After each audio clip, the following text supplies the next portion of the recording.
Hi, ನಾನು Sandeep from tech in Kannada. ನಾನು ನಿಮಗೆ ಇವತ್ತು ಒಂದು ವಿಡಿಯೋದಲ್ಲಿ Vivo V9 ಫೋನ್ನ ಬಗ್ಗೆ ತಿಳಿಸ್ಕೊಡ್ತಾ ಇದ್ದೀನಿ. ಹೌದು, ನೀವು ಈ ಒಂದು ಫೋನನ್ನು IPL ನೋಡೋ ಸಮಯದಲ್ಲಿ ಅಮೀರ್ ಖಾನ್ ಅವರ ಒಂದು ಅಡ್ವರ್ಟೈಸ್ಮೆಂಟಲ್ಲಿ ನೋಡಿರ್ತಾರೆ. ಅಮೀರ್ ಖಾನ್ ಅವರು ಬೆಕ್ಕು ಮತ್ತು ನಾಯಿಯ ಫೋಟೋವನ್ನು ಬ್ಯಾಕ್ಗ್ರೌಂಡ್ ಬ್ಲರ್ ಮಾಡಿ ಫೋಟೋವನ್ನು ತೆಗಿತಾ ಇರ್ತಾರೆ. ಹಾಗಾದರೆ ಈ ಒಂದು ಫೋನ್ ಯಾವ ರೀತಿ ಇದೆ, ಈ ಒಂದು ಫೋನಲ್ಲಿ ಏನು ಚೆನ್ನಾಗಿದೆ, ಏನು ಚೆನ್ನಾಗಿಲ್ಲ ಮತ್ತು ಇದರ ಬೆಲೆ ಎಷ್ಟು, ಇದನ್ನು ತೊಗೊಬೋದಾ, ಕಂಪ್ಲೀಟ್ ಡೀಟೇಲ್ ನಾನು ನಿಮಗೆ ತಿಳಿಸ್ಕೊಡ್ತೀನಿ. ಅದಕ್ಕಿಂತ ಮುಂಚೆ ನೀವೇನಾದರೂ ನಮ್ಮ ಟೆಕ್ ಇನ್ ಕನ್ನಡ ಯೂಟ್ಯೂಬ್ ಚಾನಲ್ಗೆ ಮತ್ತು ನಮ್ಮ ಟೆಕ್ ಇನ್ ಕನ್ನಡ ಫೇಸ್ಬುಕ್ ಪೇಜ್ಗೆ ಲೈಕ್ ಮಾಡಿಲ್ಲ, ಸಬ್ಸ್ಕ್ರೈಬ್ ಮಾಡಿಲ್ಲ ಅಂದರೆ ಈಗಲೇ ಮಾಡಿ. ಇನ್ನು ಮೊದಲನೇದಾಗಿ ಒಂದು ಫೋನಲ್ಲಿ ಏನೆಲ್ಲ ಚೆನ್ನಾಗಿದೆ ಮತ್ತು ಏನಕ್ಕೆ ಈ ಒಂದು ಫೋನ್ನ ತೊಗೊಬೇಕು ಅಂತ ಹೇಳೋದಕ್ಕೆ ಇಷ್ಟಪಡ್ತೀನಿ. First one, design. ಈ ಒಂದು ಫೋನ್ನ ಡಿಸೈನ್ ಆಲ್ಮೋಸ್ಟ್ ಐಫೋನ್ ಎಕ್ಸ್ ರೀತಿಯೇ ಇರುವಂಥದ್ದು. ಐಫೋನ್ ಎಕ್ಸನ್ನೇ ಕಾಪಿ ಮಾಡಿರೋ ರೀತಿ ಇದೆ. ಆಲ್ಮೋಸ್ಟ್ ಬೆಜೆಲೆಸ್ ಡಿಸ್ಪ್ಲೇನ ಇದರಲ್ಲಿ ನೀಡಲಾಗಿದೆ. ಬಾಟಮಲ್ಲಿ ಸ್ವಲ್ಪ ಬೆಜೆಲ್ ಇದೆ. Still look wise, design wise ನನ್ನ ಪ್ರಕಾರ ಚೆನ್ನಾಗಿದೆ ಅಂತ ಹೇಳೋಕ್ಕೆ ಇಷ್ಟಪಡ್ತೀನಿ. ಇನ್ನು ಎರಡನೇದಾಗಿ ಕ್ಯಾಮ್ರಾ. ನೀವು ಯಾವುದೇ ಒಂದು ವಿವೋ ಒಂದು ಅಡ್ವರ್ಟೈಸ್ಮೆಂಟ್ ನೋಡಿದ್ರೆ ಅವರು ಮೇಯ್ನ್ ಕ್ಯಾಮ್ರಾವನ್ನೇ ಮುಂದೆ ಇಟ್ಟು ಅಡ್ವರ್ಟೈಸ್ಮೆಂಟನ್ನು ಮಾಡ್ತಾರೆ. ಅದರಿಂದ ಫ್ರಂಟ್ ಕ್ಯಾಮ್ರಾ ನಾನು ಸ್ಯಾಂಪಲ್ ಕೂಡ ನೋಡಿದ್ದೀನಿ. ಫ್ರಂಟ್ ಕ್ಯಾಮ್ರಾ ಸೂಪರ್ ಆಗಿದೆ ಅಂತ ಹೇಳಲಾಗ್ತದೆ. HDR ಮೋಡ್ ಕೂಡ ಫ್ರಂಟಲ್ಲಿರುವಂಥದ್ದು.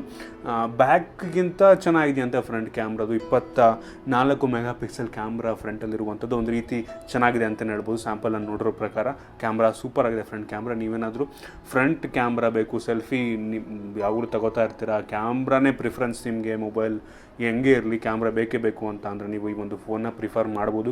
ಫ್ರಂಟ್ ಕ್ಯಾಮ್ರಾ ಸೂಪರ್ ಆಗಿದೆ ಅಂತ ಹೇಳೋದಕ್ಕೆ ಇಷ್ಟಪಡ್ತೀನಿ. ಮತ್ತು ಬೊಕೆ ಎಫೆಕ್ಟ್ ಕೂಡ ಒಂದು ಲೆವೆಲಿಗೆ ಚೆನ್ನಾಗಿದೆ. ಬಟ್ ಆ ಒಂದು ಅಡ್ವರ್ಟೈಸ್ಮೆಂಟಲ್ಲಿ ಯಾವ ರೀತಿ ನೋಡಿದ್ದೀರಾ ಆ ರೀತಿ ಬರದೇ ಇದ್ದರೂ ಕೂಡ ಕಂಪ್ಲೀಟಾಗಿ ಒಂದು ಲೆವೆಲಿಗೆ ಬೊಕೆ ಎಫೆಕ್ಟ್ ಚೆನ್ನಾಗಿದೆ ಅಂತ ಹೇಳ್ತೀನಿ. ನೆಕ್ಸ್ಟು ಮೂರನೇದು ಏನು ಚೆನ್ನಾಗಿದೆ ಅಂತ ಅಂದರೆ ಇದರಲ್ಲಿರುವಂಥ ರ್ಯಾಮ್ 4 GB ರ್ಯಾಮು ಮತ್ತು 64 GB ಇಂಟರ್ನಲ್ ಮೆಮೊರಿ ಒಂದು ಲೆವೆಲಿಗೆ ಓಕೆ.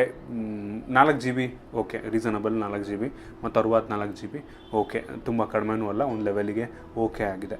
ಇನ್ನು ನಾಲ್ಕನೇದಾಗಿ ಇದರಲ್ಲಿರುವಂಥ ಲೇಟೆಸ್ಟ್ ಆಂಡ್ರಾಯ್ಡ್ 8.2 ಒಂದು ಲೇಟೆಸ್ಟ್ ಆಂಡ್ರಾಯ್ಡ್ ವರ್ಷನ್ ಇದರಲ್ಲಿರುವಂಥದ್ದು. ಅವ್ರದ್ದೇ ಆದ ಒಂದು ಕಸ್ಟಮ್ OS, ವಿವೋ ಅವ್ರದ್ದು ಕಸ್ಟಮ್ OS ಅನ್ನು ಇದರಲ್ಲಿ ಹಾಕಲಾಗಿದೆ. ಅದನ್ನು ಬಿಟ್ಟರೆ ಲೇಟೆಸ್ಟ್ ಆಂಡ್ರಾಯ್ಡ್ ಇರುವಂಥದ್ದು ಒಂದು ರೀತಿ ಒಳ್ಳೆಯ ವಿಚಾರ ಅಂತ ಹೇಳೋದಕ್ಕೆ ಇಷ್ಟಪಡ್ತೀನಿ. ಮತ್ತು ಇನ್ನೊಂದು ಡೆಡಿಕೇಟೆಡ್ ಒಂದು SD ಕಾರ್ಡ್ ಸ್ಲಾಟು, ಯಾವುದೇ ಒಂದು ಹೈಬ್ರಿಡ್ ಸಿಮ್ ಸ್ಲಾಟ್ ಇಲ್ಲ, ಇದರಲ್ಲಿ ಡೆಡಿಕೇಟೆಡ್ SD ಕಾರ್ಡ್ ಸ್ಲಾಟನ್ನು ನೀಡಿರುವಂಥದ್ದು ಒಂದು ಒಳ್ಳೆಯ ವಿಚಾರ ಅಂತ ಹೇಳ್ಬೋದು. ಸುಮಾರು 256 GB ತನಕ SD ಕಾರ್ಡ್ ನೀವು ಎಕ್ಸ್ಪ್ಯಾಂಡ್ ಮಾಡ್ಕೊಬೋದು.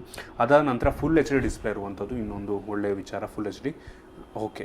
ಇನ್ನು ಉಳಿದಂತೆ ಇದರಲ್ಲಿ ಆಲ್ಮೋಸ್ಟ್ ಎಲ್ಲ ಒಂದು ಬೇಸಿಕ್ ಸೆನ್ಸಾರ್ಗಳನ್ನ ನೀಡಲಾಗಿದೆ. ಇದು ಒಂದು ರೀತಿ ಒಳ್ಳೆಯ ವಿಚಾರ ಅಂತ ಹೇಳ್ಬೋದು. ಇನ್ನು ಈ ಒಂದು ಫೋನನ್ನು ಏನಕ್ಕೆ ತೊಗೊಬಾರ್ದು, ಏನು ಚೆನ್ನಾಗಿಲ್ಲ ಈ ಒಂದು ಫೋನಲ್ಲಿ ಅಂತ ಹೇಳೋದಕ್ಕೆ ಇಷ್ಟಪಡ್ತೀನಿ. ಮೊದಲನೇದಾಗಿ ಪ್ರೊಸೆಸರ್. ಇದರಲ್ಲಿರುವಂಥ ಸ್ನ್ಯಾಪ್ಡ್ರ್ಯಾಗನ್ 626 ಪ್ರೊಸೆಸರ್ ನನ್ನ ಪ್ರಕಾರ ಒಂದು ರೀತಿ ಮಿಡ್ ಎಂಡ್ ಪ್ರೊಸೆಸರ್. ಬಟ್ ಬೆಲೆ ನೋಡಿದ್ರೆ ಬೆಲೆ ನಿಮ್ಗೆ ಹೇಳೋದಕ್ಕೆ ಇಷ್ಟಪಡ್ತೀನಿ. ಸುಮಾರು 23 ಸಾವಿರ ರೂಪಾಯಿ ಆಗುತ್ತೆ ಒಂದು ಫೋನ್ಗೆ. 23 ಸಾವಿರ ರೂಪಾಯಿ ಇರುವಂಥ ಫೋನಿಗೆ ಸ್ನ್ಯಾಪ್ಡ್ರ್ಯಾಗನ್ 626 ಪ್ರೊಸೆಸರ್ ಆಗ್ತಿರುವಂಥದ್ದು ಒಂದು ರೀತಿ ಬೇಜಾರು ನೀಡುವಂಥ ವಿಷಯ ಅಂತ ಹೇಳ್ಬೋದು. ಇನ್ನೂ ಹೈ ಎಂಡ್ ಪ್ರೊಸೆಸರ್ನ ಇದಕ್ಕೆ ಹಾಕ್ಬೋದಿತ್ತು ಈ ಒಂದು ಬೆಲೆಯಲ್ಲಿ ಅಂತ ಹೇಳೋದಕ್ಕೆ ಇಷ್ಟಪಡ್ತೀನಿ. ಪ್ರೊಸೆಸರ್ ನೀವು ಕ್ಯಾಮ್ರಾನೇ ಬೇಕು ನಿಮಗೆ, ಕ್ಯಾಮ್ರಾ ಪ್ರಿಯಾರಿಟಿ. ನನಗೆ ಫೋನ್ ಹೆಂಗಿದ್ರೂ ಪರವಾಗಿಲ್ಲ, ಗೇಮ್ ಆಡಲ್ಲ ನಾನು, ನನಗೆ ಪರ್ಫಾರ್ಮೆನ್ಸ್ ಬೇಕಾಗಿಲ್ಲ, ಕ್ಯಾಮ್ರಾ ಚೆನ್ನಾಗಿದ್ರೆ ಸಾಕು ಅನ್ನೋರು ಈ ಒಂದು ಫೋನ್ನ ತೊಗೊಳ್ಳಿ. ಆದರೆ 23 ಸಾವಿರ ರೂಪಾಯಿ. ಇನ್ನು ಎರಡನೇದಾಗಿ ಇದರಲ್ಲಿ ಇನ್ನೂ ಮೈಕ್ರೋ USB ಪೋರ್ಟನ್ನು ನೀಡಿರುವಂಥದ್ದು. 23 ಸಾವಿರ ಬೆಲೆಯ ಒಂದು ಫೋನಲ್ಲಿ USB Type-C ಕೊಟ್ಟಿದ್ರೆ ಆ್ಯಕ್ಚುಲಿ ತುಂಬ ಒಳ್ಳೆಯದಾಗ್ತಿತ್ತು ಅಂತ ಹೇಳೋದಕ್ಕೆ ಇಷ್ಟಪಡ್ತೀನಿ. ಇದರಲ್ಲಿ USB Type-C ಇಲ್ಲ, ಅದು ಒಂದು ರೀತಿ ಕಾನ್ಸ್ ಅಂತ ಹೇಳೋದಕ್ಕೆ ಇಷ್ಟಪಡ್ತೀನಿ. ನೆಕ್ಸ್ಟ್ ಬಂದುಬಿಟ್ಟು ಇದರಲ್ಲಿರುವಂಥ ಬ್ಯಾಟ್ರಿ 3260 mAh ಕೆಪಾಸಿಟಿಯಿಂದ ಇರುವಂಥ ಬ್ಯಾಟ್ರಿ. ತುಂಬ ಕಡಿಮೆ ಅಂತ ಹೇಳೋಕ್ಕಾಗಲ್ಲ, ತುಂಬ ಜಾಸ್ತಿ ಅಂತ ಹೇಳೋಕ್ಕಾಗಲ್ಲ. ಬಟ್ ಇನ್ನೊಂದು ಒಂದು ಕಾನ್ ಅಂತ ಏನು ಅಂತ ಅಂದರೆ ಇದ್ರ ಜೊತೆಗೆ ಇದರಲ್ಲಿ ಯಾವುದೇ ಒಂದು ಫಾಸ್ಟ್ ಚಾರ್ಜಿಂಗ್ ಕೂಡ ಇಲ್ಲದಿರುವಂಥದ್ದು ಒಂದು ರೀತಿ ಮೇಯ್ನ್ ಡ್ರಾಬ್ಯಾಕ್ ಅಂತ ಹೇಳೋದಕ್ಕೆ ಇಷ್ಟಪಡ್ತೀನಿ.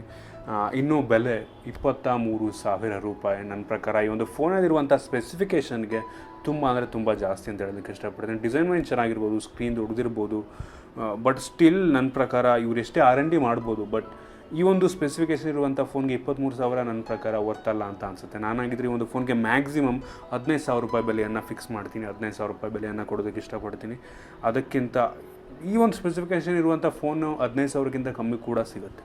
ನಾನಾದರೆ ಈ ಒಂದು ಫೋನ್ನ 15 ಸಾವಿರ ಮ್ಯಾಕ್ಸಿಮಮ್ 15 ಸಾವಿರ ರೂಪಾಯಿ ಕೊಟ್ಟು ತಗೊಳ್ಳೋದಕ್ಕೆ ಇಷ್ಟಪಡ್ತೀನಿ. ಅದಕ್ಕಿಂತ ಜಾಸ್ತಿ ಕೊಡೋದಕ್ಕೆ ಇಷ್ಟಪಡಲ್ಲ. ಈ ಸ್ಪೆಸಿಫಿಕೇಷನ್ ವೈಸ್ ಮಾತ್ರ ನಾನು ಹೇಳ್ತಾ ಇದ್ದೀನಿ. ನಂದು ಇದು ಹಾನೆಸ್ಟ್ ಒಪಿನಿಯನ್ನು. ನೀವೇನಾದರೂ ಅನ್ಕೊಬೋದು ಮೊಬೈಲ್ ಯೂಸ್ ಮಾಡಿದೆ ಇವನು ಹೇಳ್ತಾ ಇದ್ದಾನೆ ಅಂತ. ಈ ಒಂದು ಸ್ಪೆಸಿಫಿಕೇಷನ್ ನೋಡಿದ್ರೆ ನಮ್ಗೆ ಗೊತ್ತಾಗ್ಬಿಡುತ್ತೆ ಯಾವ ಫೋನ್ ಚೆನ್ನಾಗಿದೆ, ಯಾವ ಫೋನ್ ಎಷ್ಟು ಪವರ್ಫುಲ್ ಇದೆ ಅಂತ ಸ್ಪೆಸಿಫಿಕೇಷನ್ ಹೇಳ್ಬಿಡ್ಬೋದು. ಮೊಬೈಲ್ನ ಯೂಸ್ ಮಾಡಬೇಕಾಗಿಲ್ಲ.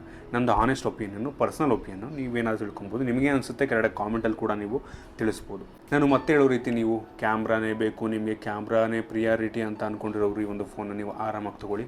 ಕ್ಯಾಮ್ರಾ ಸೂಪರ್ ಆಗಿದೆ. ನಿಮಗೆ ಈ ಒಂದು ವಿಡಿಯೋ ಇಷ್ಟ ಆಗಿದೆ ಅಂತ ಅನ್ಕೋತೀನಿ. ಈ ಒಂದು ವಿಡಿಯೋ ಇಷ್ಟ ಆಗಿದ್ರೆ ಲೈಕ್ ಮಾಡಿ ಮತ್ತು ನಿಮ್ಮ ಫ್ರೆಂಡ್ಸ್ ಈ ವಿಡಿಯೋವನ್ನು ಶೇರ್ ಮಾಡಿ. ಇದೇ ರೀತಿ ನಮ್ಮ ಬೇರೆ ಬೇರೆ ವಿಡಿಯೋಗಳಿಗೆ tech in Kannada YouTube channel ಮತ್ತು ನಮ್ಮ ಟೆಕ್ ಇನ್ ಕನ್ನಡ ಫೇಸ್ಬುಕ್ ಪೇಜ್ಗೆ ಲೈಕ್ ಮಾಡೋದನ್ನು ಸಬ್ಸ್ಕ್ರೈಬ್ ಮಾಡೋದನ್ನು ಮರಿಬೇಡಿ. ಧನ್ಯವಾದ.